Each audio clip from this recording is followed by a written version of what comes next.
সস্তার মধ্যে যদি কিছু এখনও থেকে থাকে, নদীর এই ছোট চিংড়ি মাছগুলো।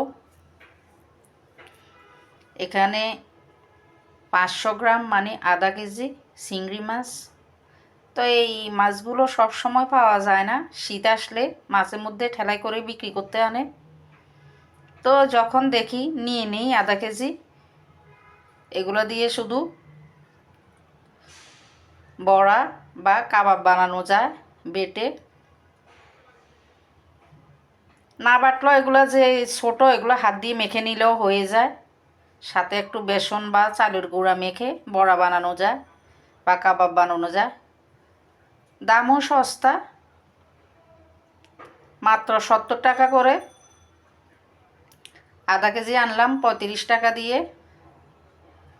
তো এখন ধুয়ে নিলাম, বেছে ধুয়ে নিলাম। ঘাস টাস থাকে, ওগুলো একটু কষ্ট করে বেছে নিতে হয়। তো বেছে ধুয়ে নিলাম। আমি এগুলো দিয়ে বড়া বানাবো, কাবাব বানাবো। এখন ব্লেন্ডার করে নিব বা বেটে নিব।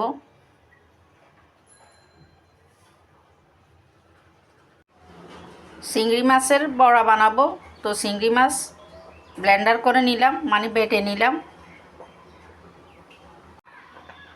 চিংড়ি মাছে নিয়ে নিলাম পেঁয়াজ কুচি, ধনিয়া পাতা কুচি, কাঁচামরিচ কুচি, লবণ, হলুদ, গোলমরিচের গুঁড়া, একটু গরম মশলা গুঁড়া মানে দারচিনি এলাচের গুঁড়া।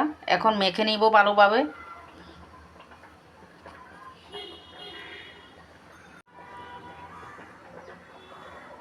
মেখে নিলাম, এবার 10 মিনিট রেস্টে রাখবো। দিয়ে দিলাম একটু করে চাউলের গুঁড়া, আর একটু মেখে নিব, মেখে ভেজে নিব।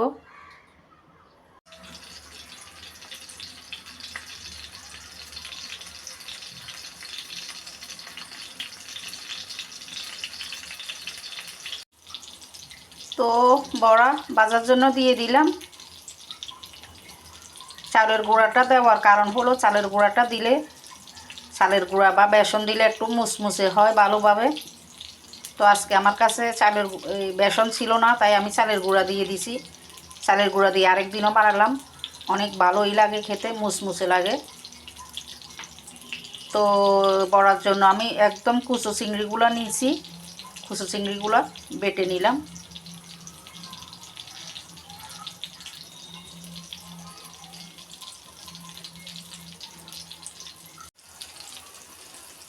যেই দিনে বাজি এই চিংড়ি মাছের বড়াগুলা, এত একটা ভালো সেন্ট বাইর হয়, আমার সেন্টটা অনেক ভালো লাগে। মানে আমি খাওয়ার আগে আমি তৃপ্তি হয়ে যায় আমার, এত ভালো সেন্টটা পেয়ে।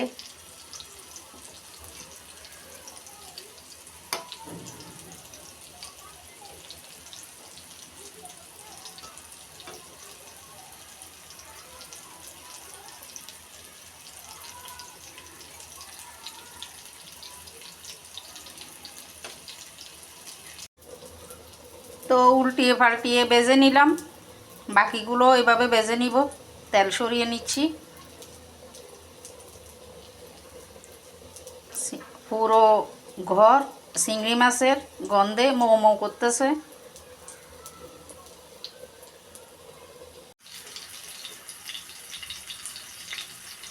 দারুণ একটা সেন্ট বাইর হয়েছে বড়া। এই চিংড়ি মাছের বড়াটা যে খেয়েছে শুধু সেই জানে এর স্বাদ। 2টা 3টা হলে ভাত খাওয়া হয়ে যায়, আর কিছুই লাগে না।